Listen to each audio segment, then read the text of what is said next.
Pwede mo naman ako tikman. Tapos yung itlog, bugok pa. Pumatong ka pa. Pag nagmahal kayo, piliin nyo yung matigas ang ulo. Talaga ba? Matigas nga. Malnourished naman. Tapos yung itlog, bugok pa. Pwede mo naman ako tikman. Basta imagination mo lang. Alam mo, habang tumatagal, lalo kang gumagwapo.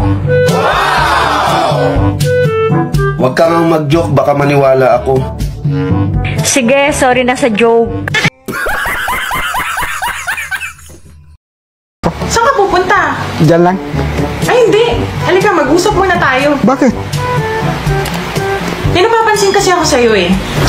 Naaalala mo, nung naliligaw ka pa sa akin, ano pa salubong mo sa akin lagi? Pag galing kang trabaho? Starbucks. Ano? Starbucks. Starbucks, di ba? Starbucks. Eh, nung sinagot na kita? Ano? Ha? Kape din naman yun.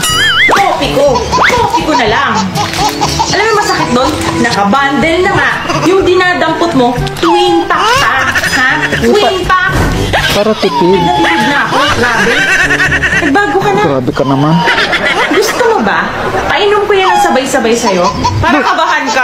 Pwede mo akong sandalan kapag may problema ka. Kung gusto mo, pumatong ka pa para malutas na.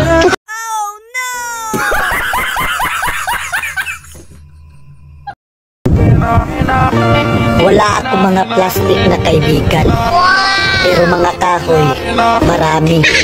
Marurupok.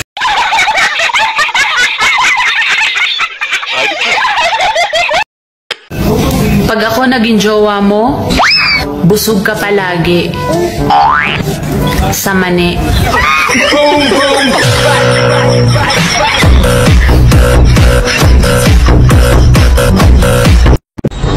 Kahit anong gawin mo, hindi na magbabago pangong ilong mo. Kahit anong gawin mo, hindi na magbabago, ganun pa rin to. Sa panahon ngayon, hindi na importante kung wala kang jowa. Ang mahalaga, nakatikim ka. What?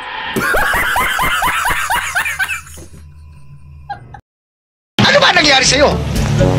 Sino? Ikaw! Ako? Oo! Bakit? Pinagkami yung kotse! Sino? Ikaw! Ako? Oo! Bakit? Nako, ay ewan. Sorry kung namakakuni mo. Pisot pa ko. Sana lumayo ka na lang. Sana umiwas ka na lang. Maiintindihan ko ba yun? Pero magpatuloy naman ko, ugma.